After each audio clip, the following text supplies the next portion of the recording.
जो भगवान शिव के सामने गंगा जी को याद करते हैं और शिव पूजा में जो गंगा जल मिश्रित करके महादेव का पूजन करते हैं और शिव जी को चंदन चढ़ाते हैं, चंदन में जल नहीं गंगा जल मिलाना चाहिए।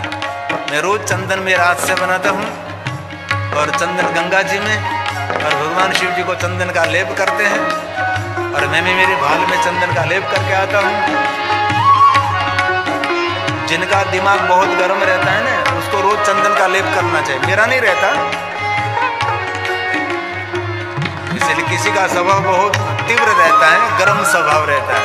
चंदन का लेप करें, अच्छा लगेगा आपको। रोज गंगा जल में मिश्रित करें, चंदन का काष्ठ, सुखड़ का काष्ठ लेकर खूब और उससे पर तख्ते पर घिसना चाहिए। इसमें केसर की 2 पंखड़ी मिला दो तो ऐसा कलर हो जाएगा केसरी। केसर चंदन महादेव को अर्पण करें, कुमकुम चंदन महादेव को अर्पण करें। लिंगाष्टक एक पंक्ति है, इसमें कहा है रक्तवर्ण चंदन, श्वेत चंदन, केसर युक्त चंदन भगवान शिव को अर्पण करें। कभी अवसर मिले तो चंदन महादेव को अर्पण करें। ऐसे चंदन को घिसना पड़ता है और उसी पर तख्ते पर, है ना, चंदन का लेप। और नित्य जो महादेव को चंदन का लेप करते हैं ना, उसको इंद्र भी पराजित नहीं कर सकते, ऐसा सामर्थ्य महादेव उनको देते हैं। ऐसे मेरे काशी विश्वनाथ महादेव को चंदन का लेप किया है, और ये जो महादेव को चंदन का लेप किया है ना, वो खरेखर चंदन ले लेना चाहिए पात्र में, दरबाणु जिनको कहते हैं, उसको चंदन फिर से ले लेना चाहिए। लेकिन वहाँ काशी विश्वनाथ में मैंने देखा, वो तो जल से स्नान करा देते और जल में बह जाता है। ये नहीं परंपरा, गलत परंपरा। वहाँ के आचार्यों को मैंने भी कहा, पुजारियों को मैं मिला हूँ, लेकिन ये चंदन शिवलिंग से ऊपर से ले लेना चाहिए। जैसे महाकालेश्वर को चंदन का लेप किया जाता है, तो चंदन पात्र में ले लेते हैं। शिव जी को चंदन का लेप करके लिंग पर से फिर पात्र में लेना चाहिए, और ये चंदन शिव भक्तों को लेना चाहिए। ये परंपरा है। ये लिंगाष्टक की पंक्ति है। कुमकुम चंदन लेपित लिंगम, रक्तवर्ण चंदन, श्वेत चंदन, केसर युक्त चंदन भगवान शिव जी को चंदन का लेप करें। आप भी आपके भाल में चंदन का लेप करें, कान में चंदन लगाओ, गले पर चंदन लगाओ। चंदन शीतलता देता है, चंदन शांति देता है। ये लिंगाष्टक की पंक्ति है। कुमकुम चंदन लेपित लिंगम, पंकज हार सुशोभित लिंगम, संचित पाप विनाशन लिंगम। जन्म जन्मांतर के, एक जन्म नहीं अनेक जन्मों के पाप में से मुक्त करने वाला मेरा महादेव है। एक महादेव में जितना सामर्थ्य है ना पाप को जलाकर भस्म करने का, इतना पाप हम कर ही नहीं सकते। एक शिव जी का नाम इतने पाप को जलाकर भस्म कर देता है, इतने पाप तो हम मेरे जीवन में कर भी नहीं सकते। इसीलिए भजसाम सुदासी, भजसाम सुदासी। पंकज, पंकज मतलब कमल, कमल पुष्प महादेव को जो चढ़ाते हैं, क्या लिंगाष्टक की पंक्ति है। कुमकुम चंदन, मेरे शिव जी को सौभाग्य द्रव्य, अरे हल्दी का लेप कर सकते हैं। मेरे शिव के दरबार में क्या कुमकुम, क्या भस्म, क्या हल्दी, जहां कोई भेद नहीं, अभेद है मेरा महादेव। जन्म जन्मांतर के पापों में से मुक्त करने वाला शिव है, इसलिए कुमकुम चंदन।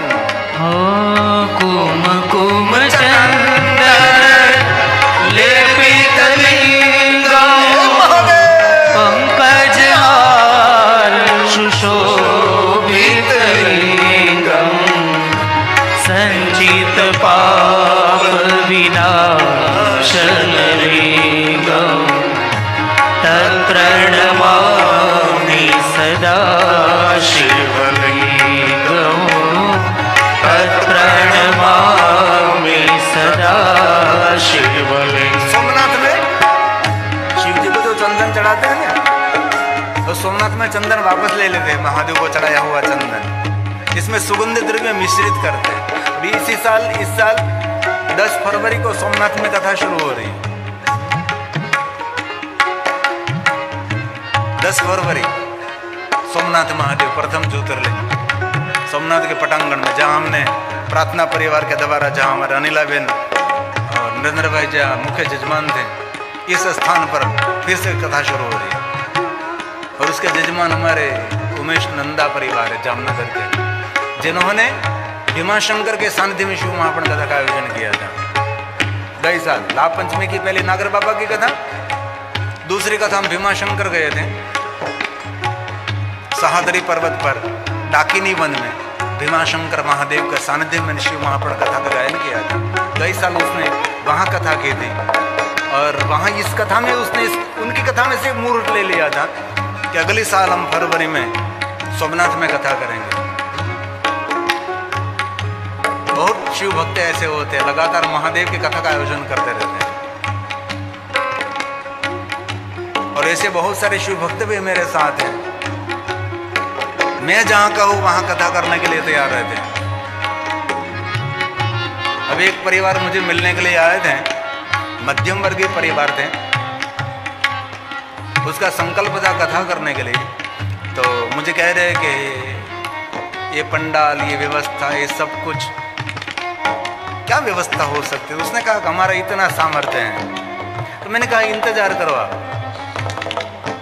आपका संकल्प है और आपका संकल्प आज नहीं तो कल सिद्ध होगा। आपके गांव में कथा होने वाली है। इस परिवार का मैं नाम नहीं दे रहा हूं क्योंकि मध्यम वर्ग के परिवार, लेकिन संकल्प रहता है। ऐसे बहुत सारे भक्त होते हैं।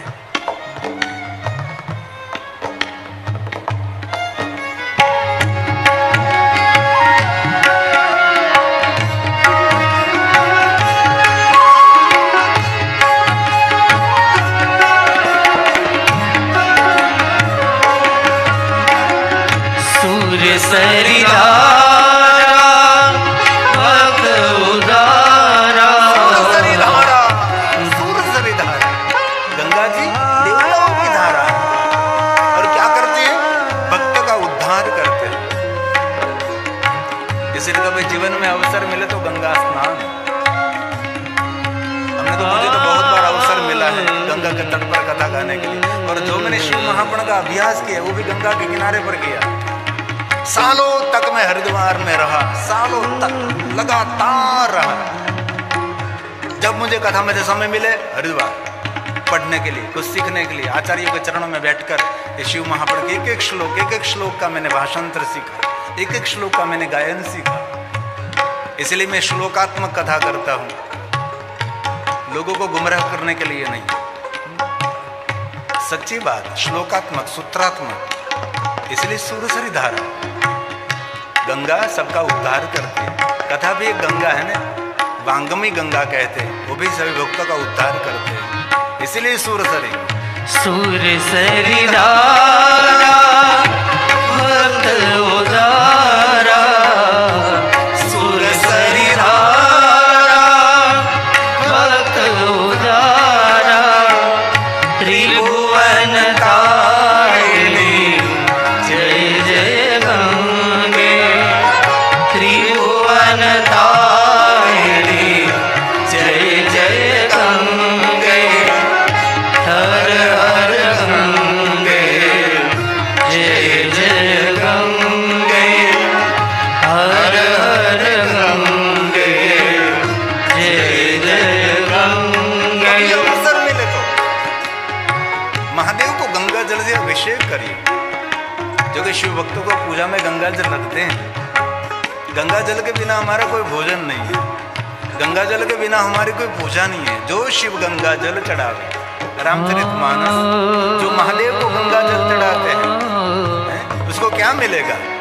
ये तुलसी का वचन है, तुलसी का वरदान है। जो शिव गंगा जल चढ़ा, जो शिव गंगा जल चढ़ा, सायुज मोपी वो नर पावा,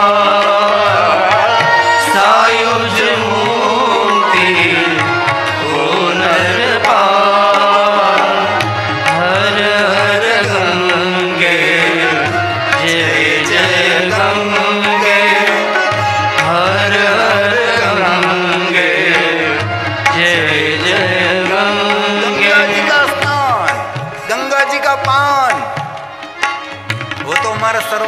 करता है, लेकिन भूप भगीरथ सुर सरी धारा।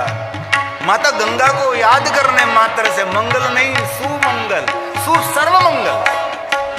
इसलिए रोज गंगा जी को याद करना चाहिए। वैसे तो हम जब स्नान करने के लिए बैठते हैं तब सप्त गंगा को याद करना चाहिए। इनमें से बहुत भाइयों बहनों को सप्त गंगा कंठस्थ रहता है। एक गंगा नहीं, सप्त गंगा।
त्रिभुवन तारिणी तरल तरंगे, शंकर मौलि विहारिणी विमले, मम मति रासा तव पद कमले, मम मति रासा तव पद कमले।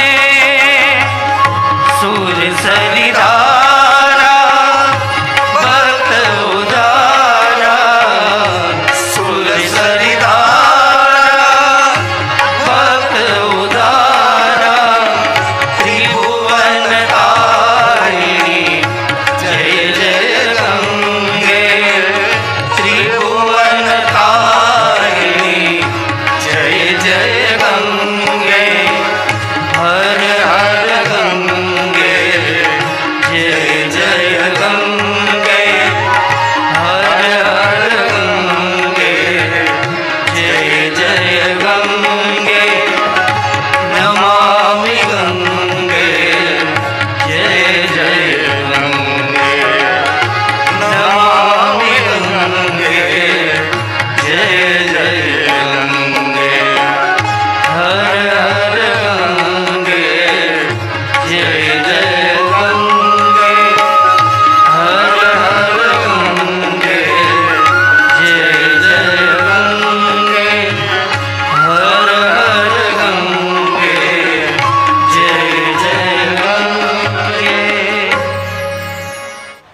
नारद जी क्रोध युग विष्णु भगवान के पास आए, विष्णु जी का अनादर किया, विष्णु जी को कहा नारायण में से नर बनेंगे, नारी वियोग का दुख भोगना पड़ेगा।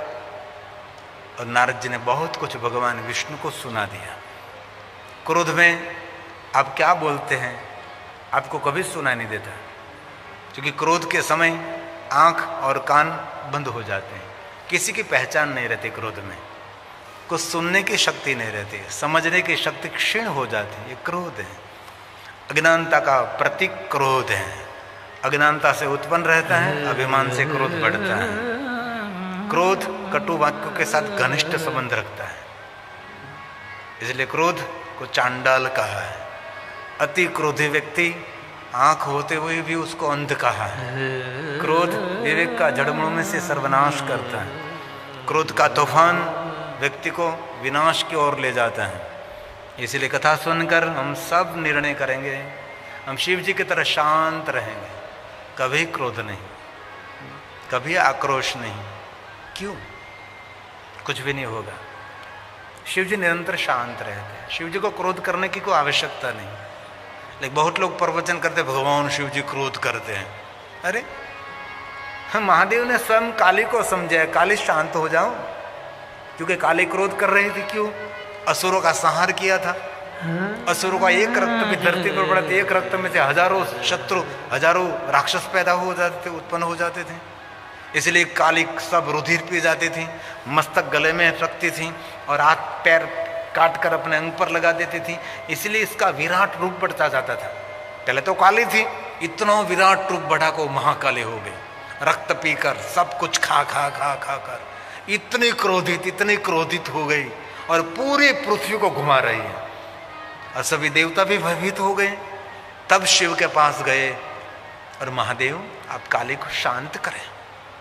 क्रोधी व्यक्ति को शांत करने के लिए उसके सामने क्रोध नहीं, शरणागति। भगवान शिव जी ने काली नहीं महाकाली की शरणागति स्वीकारी और शांत करने के लिए प्रयास किया। और स्वयं भगवान शिव जी ने कहा काली क्रोध को चांडाल कहा है। अब तो साक्षात विश्व की देवी है, देवताओं की माता है, आप शांत हो जाओ। काली, जिनको क्रोध आता है उनको स्पर्श करने से पवित्रकरण करना पड़ता है, स्नान करना पड़ता है। अब क्यों क्रोध कर रही है? देव कार्य तो पूर्ण हो गया है आपका, अब शांत हो जाए।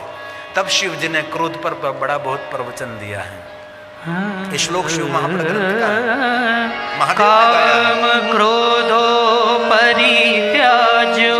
भगवान शिव ने कहा देवताओं को, देवताओं कामनाओं का त्याग करे, क्रोध का त्याग करे। भगवान शिव जी ने कहा काम क्रोधो परित्याज्यो भवद्भिः सुरसत्तमे सर्वे च मनन्तव्यं मद्वाक्यं नान्यथा क्वचित्। मद्वाक्यं नान्यथा क्वचित्। मेरे वाक्य को सामान्य रूप में नहीं लेना, कहा मद वाक्यम नान्यथा कवचित, कभी भी नहीं। काम क्रोध मद लोभ सब नरक के पंथ, सब परिहरी रघुवीर ही भजहु भजही जैसा ही संत। कितनी सुंदर बात है। इसलिए कथा सुनकर आज दूसरे दिन हम सब निर्णय लेंगे, आज से हम शांत रहेंगे, हम कभी क्रोध नहीं करेंगे।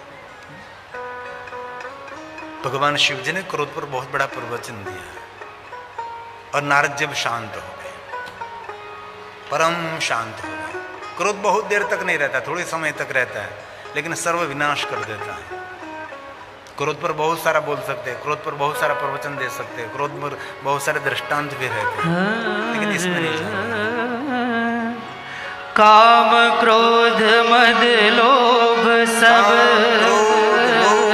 नरक के पंथ, नाथ नरक के पंथ, सब परिहरि रघुबीर ही भजहु भजहि जेहि संत। भजहु भजहि जे संत। नारद जी शांत हो गए। इसी समय महादेव के गण वहां पहुंच गए। नारद जी को कहा, भगवान आपने हमको श्राप दिया, हम तो महादेव के गण हैं।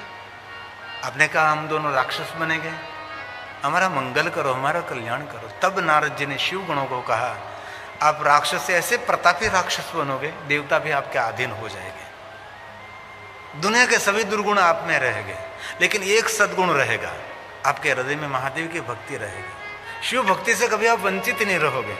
ये नारद जी का आशीर्वाद था।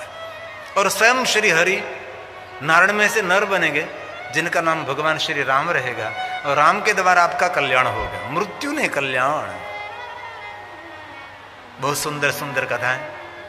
इसलिए भगवान विष्णु जी का राम अवतार की कथा और रावण और कुंभकर्ण की कथा, लेकिन इस कथा में मुझे प्रवेश नहीं करना है, मुझे आपको शिव कथा सुनानी है। इसलिए नारद जी हाथ जोड़कर भगवान विष्णु जी को कहते हैं कि श्री हरि आप मुझे कहिए, अब मुझे क्या करना चाहिए। मैंने तपस्या तो बहुत की थी, लेकिन अभिमान ने सब कुछ समाप्त कर दिया। अभिमान का दूसरा नाम है सर्वविनाश। आपने भी बहुत लोगों को देखा होगा, इतने अभिमानी, इतने अभिमानी, इतने अहंकारी लोग, और थोड़े समय में उसका सूर्य अस्त हो जाता है।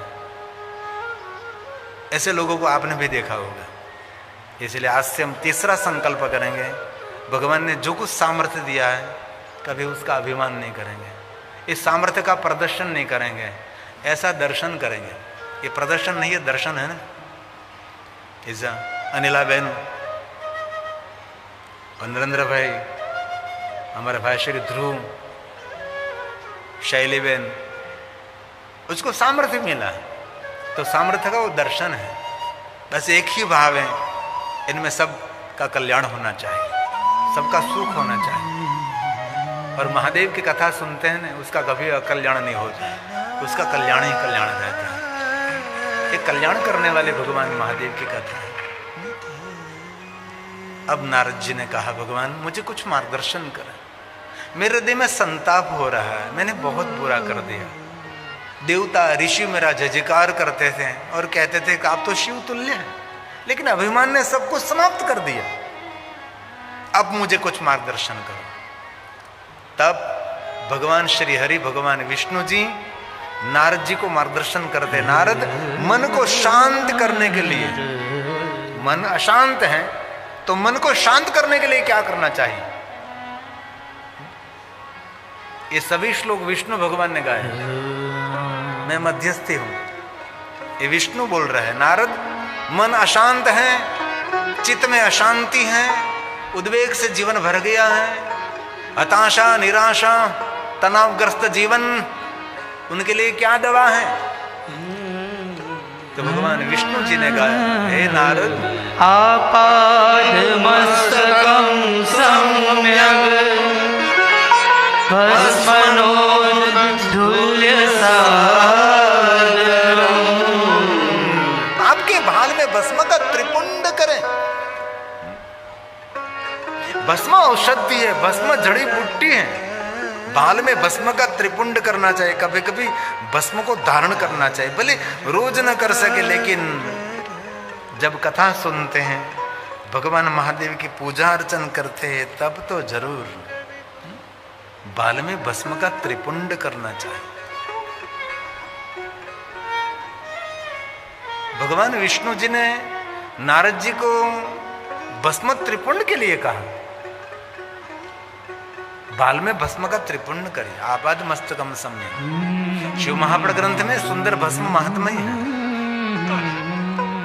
और सभी शयनकादि महात्माओं ने सूत पुराणे को पूछा है, हे सूत पुराणे जी, हम आपके पास कुछ जिज्ञासा व्यक्त कर रहे हैं। हे सूत सुत महाभाग, व्यास शिष्य नमस्तुते। आप भगवान महर्षि वेद व्यास जी के शिष्य हैं, इसलिए हम नमस्कार करते हैं, क्योंकि बड़े गुरु के शिष्य हैं आप, बड़े बड़े प्रतिष्ठित माता पिता के पुत्र हैं, इसीलिए हम आपका सम्मान करते हैं। आप में तो कुछ दम नहीं है, लेकिन आप बहुत बड़े माता पिता के पुत्र हैं, बहुत बड़े गुरु के शिष्य हैं, इसीलिए हम प्रणाम करते हैं। लेकिन आप में तो गुरु परंपरा उतरी है सुत पुराणी, किन शब्दों में आपकी हम प्रशंसा करें। लेकिन भगवान व्यास ने जो कहा है वो कहने का प्रयास करें। ये शयनक आदि महात्माओं ने प्रयाग तीर्थ में गाया है। सूत सूत महाभाग व्यास शिष्य नमोस्तुते। हम नमस्कार करते हैं। तदेव व्यास तो ब्रूहि ब्रूहि बोलना। भगवान व्यास भगवान जो बोले हैं, क्या बोले हैं? भस्म महात्म्यं भूतमम भस्म महात्म्यं भूतमम। उत्तम से उत्तम भस्म महात्म्य जो कहा है वो कहने का प्रयास करें। उसके अलग अलग प्रकार हैं। सर्व मंगल करने वाली भस्म है, द्विविधम भस्मम संपूर्णम सर्व मंगल परम, परम मंगल करने वाली भस्म है। ये शिव महापुराण अंतर्गत है, श्लोकात्मक कथा।